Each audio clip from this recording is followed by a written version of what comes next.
Hello everyone, welcome to Code Multiverse, one stop channel to learn about all the aspects of coding such as design, development, and deployment. My name is Kailash Valdotti.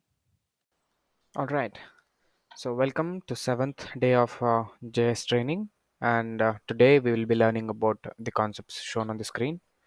So we'll be learning about functions, we'll be learning about how to do exception handling, we'll be learning about classes, and we'll do some miscellaneous things which we did not do in the previous classes, such as why do we use keys when we are looping through something, why not indexes, and then we'll see why we do not use foreign loop a lot of times.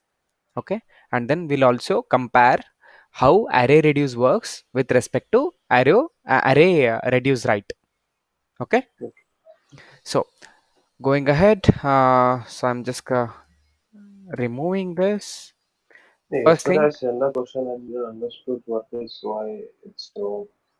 Sure, I'll do that in the end. Okay, Okay. cool. So declaring a function, you already know it. So how to declare a function? You just say function followed by function name and then two Function. parentheses followed by bracket rotation, right? So that's how Yes. you declare a function name, right? So that's your Yes. first part. And then how do you invoke a function? Invoking function is nothing but Function executing code. function. You Function just say name. function name followed by this. Okay, that's all. So let's go ahead and then say console.log and then say welcome to day 7 of JS training You have not on shared Code the screen. Multiverse. So the moment we run this, one second, let me just run this. Okay, so if I just run this node hello.js, you can You see, haven't shared the screen. uh, one second, I'm sharing my entire screen for you. Cool. Yeah, so this is what I was talking about. So function followed by function name and then brackets, and then you have everything within the block, right? So how to invoke a function name, and then you have brackets, right? So the moment you execute node hello.js, you will get the console.log statement that you have within, right? So that's about your invoking, declaring a function and invoking a function. And the next one that we have is IFI. Okay, IFI stands for immediate invoking function expression. Okay, so why do you need a IFI? Basically, so you need a function which needs to be executed, but you do not want to reference it later on in your program. Okay, you just want to create a function, but you do not want to give it a name and you don't want to call it later. Okay, so for example, you see this function, what you did, you gave it a name and then you called it later here, correct, Yes. at line number 5, and you can also call it at line number 6 also, right? You can Yes. call it n number of times. But if you go ahead and then do an IFI which is just function and then this, okay, welcome to say IFI function. Yeah. Okay, so this is your IFI function, but not yet. Okay, because this doesn't have a function name, but Function it name. still needs to be executed. So you know how to execute, right? Executing is just by adding two more parentheses. So before that, what we do is we just add this. Okay, a opening bracket and a closing bracket before this function and after this function, and then we immediately execute it. Okay, now if I just go ahead and then run this, you can see welcome to IFI function on Code Multiverse. Okay, so how do you create a IFI function? You just say function, okay, function, and then followed by the brackets directly. There is no function name as a, because IFI does not have function name. Yes. Okay, and then you add whatever statement you want to add it in between. Okay, and then make sure that your function is there in a block, and then you immediately execute it. Got it? That's your IFI function. So I'll just go ahead and then IFI this. So this is done. So the next thing that we have is return statements. So you already know about it, but let's just go ahead and then do it. Function, say add, and then say so we'll also talk about rest and spread operator one more time. So let's say a comma b, and then we'll say return a plus b. Okay, and if I call a, if I want to invoke a, so what I'll do, I'll just say add 2 comma 3.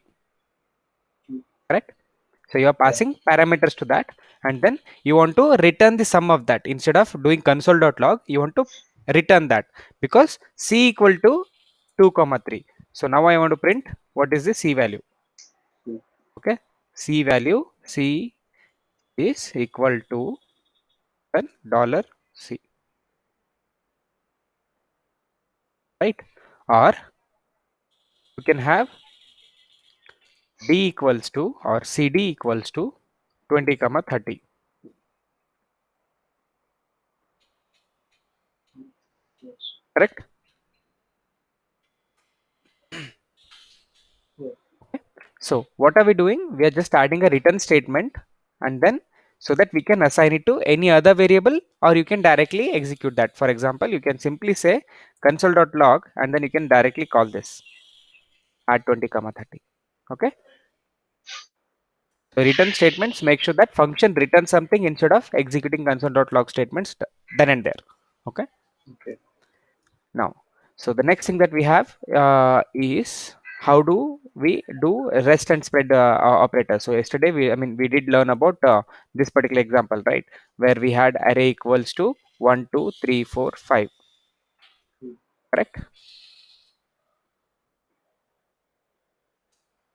So I'll just say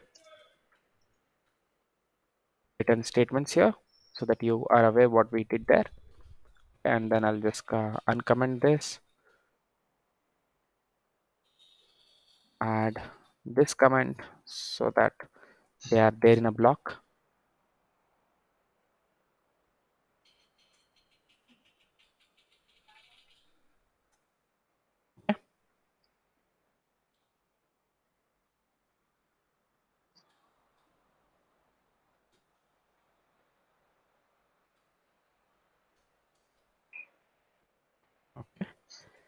So this is also done. So first you have function declaration execution, then you had ify, then you had return statement. Now we are doing what? Now we are doing rest operator, rest forward slash spread operator. So I told you, so if you want to just add two arrays, say let array is equal to 1 2 3 4 5, let array 2 is equal to 6 7 8 9, right? And if you wanted to print both of them, right, in a single array, how do you do it? You just spread those arrays, right? So what am I doing? I'm concatenating both the arrays by spreading them in a single array. Right? So this means you're spreading it. Dot dot dot stands for spreading. Okay. So yeah, the other way would be you can simply do like this also. Dot dot dot array followed by 6 7 8 9. This is more like this. Both will give you same answer. Correct? Three dots. Three dots. Sorry. Yeah, three dots Uh, is the three. Yeah, three dots is the notation. So three dots will spread whatever is there in this particular array. Okay. So how does it spread? It spread like this. So both, if you see line number 36 and 37, both are giving same output here. Correct. mm, Which means this dot dot dot array 2 has spreaded into 6 7 8 9, right? Which yeah. is the content, right? It has spreaded into this. Okay, that's what I wanted to show you. Both will give you same answer. Okay? Now what if your function, the previously you added a function called as add, and you had a comma b, right? And it was returning you what? It was returning you a plus b. Mm. Got it? Now you are calling a comma b called as 2 comma 3. What if I wanted to add 2 comma 3 comma 5? Going to be A comma B comma C. Correct. I A had to do a plus comma b comma c here, and then I A have to plus do B a plus plus C. b plus c here. see. Okay, so it keeps increasing if my numbers keep increasing. Am I right? Yeah. So here it is showing 10, but it keeps increasing when I keep increasing the numbers in the parameter list. Mm, Correct. So how can I reduce that? So the one way would be, how spread works, right? So simply make sure that whatever you are getting is spread here. Okay, I'm just commenting that at the moment. I'm then printing the array. Okay, whatever you're getting here is spread. okay. Okay, that's first thing. And then whatever you're passing here is in array. So what happened now? So if I just Technically, print CLS two, and then print two, this, three, five, you will two, see, three. right? You are seeing that it is giving you 2, Two, 3, three. 5. Okay, when you are spreading it, it is actually giving you 2, 3, 5. Correct. Now Yeah. what you can do, you can use inbuilt method called as array dot reduce. Okay, so what reduce will do is it will reduce an array from left to right. So left is what? 2, Mm, then rightest is what? 5. So it will five. reduce the array from left to right in a with a single value. Okay, so how do you call array dot reduce? Array dot reduce, and inside the brackets you will have a accumulator, and then you will get a current index, and then you just need to add those two numbers, because that's what we need, right? We need to add whatever is there in whatever are there in this particular uh, array. Okay, Yeah. so by default accumulator will have the first index. Okay, and then current will have the next index. Mm, Okay, that is yeah. your first iteration. So I'll just break it to be bit by bit. So I'll just run it and show you that it works first. uh, 1 second. Don't need this because we're not doing that. You see that it is now 10. Wanted to do Mm, spread, but instead started doing reduce. Anyways, we'll come back to that also. Okay, so now if I keep adding one more, 2, 3, 5, 5, it should be 15. okay. And if you keep adding one more 5, it should be 20. Okay, so this works. Okay, no matter how many elements you pass to add, it adds all of them and then it prints. So looks like this single line is doing all the job. Now how does that work is something that we need to check now. So what will happen in the first iteration is that this is say for accumulator, this is current. Okay, so as I said, first time when an array is coming in, your accumulator will have what value? First index. Mm, And your current will have what? 3. mm, Okay, your current will have what? 3 value. And then next time what are we doing? We are adding accumulator with current. got it. Okay, Right. so Nice. this two value gets assigned to accumulator. So the as as the meaning itself says, accumulator is something that accumulate things, it holds things. Okay, so current value is the only one which keeps changing, while accumulator keeps adding the result. Mm, Okay, so accumulator plus current is there, right? So next iteration what happens? Accumulator plus current in the previous iteration is 5, right? 2 plus 3 is 5. Okay, so 5 will come here, and then current index is what? Next current index, say for five. example this is like this. Okay, let's say 2, 3, 4, 5, 6. So first index is 2, next in the current index is 3. So accumulate next iteration accumulator will be 2 plus 3, which is 5, and the next current will be what? Mm, 4. four. Okay, next accumulator will be what? Nine. 9, and current will be what? Five. Correct. And then 14. okay, and then 6. okay, and then 20.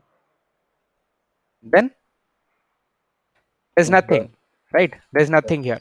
So that's the reason it will immediately give you 20, because it has already reduced it to one digit. Okay, sorry, one Okay. accumulator. So there is no current index now. So the moment it finds no current index, it will immediately give you the result. Okay, that's how your reduce works. Okay, now reduce right. We are going ahead and doing this now. Okay, What reduce is right. this arrow? What is this arrow? function. Yes, I'll tell you that. I think we did not tell you. I did not tell you that.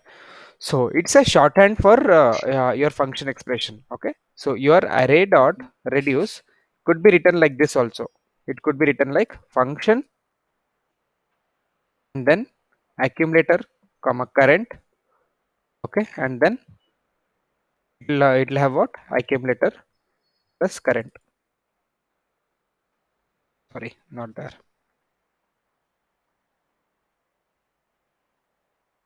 Okay,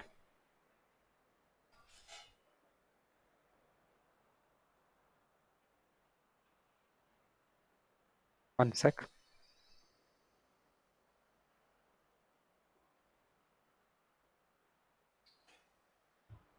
Okay, so this is a shorthand for your if function within. Okay. Okay, so what is happening? It is exactly like this. Okay, so only thing is that one sec, where I'm going, array is where I did not define an array here, right? So let me define an array now.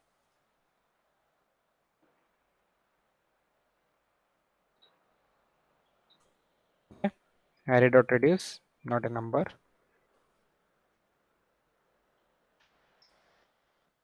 So because this is not returning anything, so to return, I think we need to add it to C variable and then say CLG and then C. Now this will give you C. Okay, so whatever I actually added here is a shorthand for this particular thing. Okay, Okay. so we that is something called as arrow function. So how does the arrow function look like? Let's go ahead and then do normal function first. So normal function looks like this, correct? Mm. Normal function looks like this. So to change it into array function, you just need to do what? You just change the function with a data type. Okay. Sorry, variable name. So it could be const, let, or var, and then function name can be as it is. Okay. Okay. And then after that, instead of this, okay, what you do is you just add equal to before that, and then an arrow after that. Okay. Okay. Thanks for watching. Please don't forget to like, share, and subscribe. Click on bell icon to get notification for new videos on your favorite channel, Code Multiverse.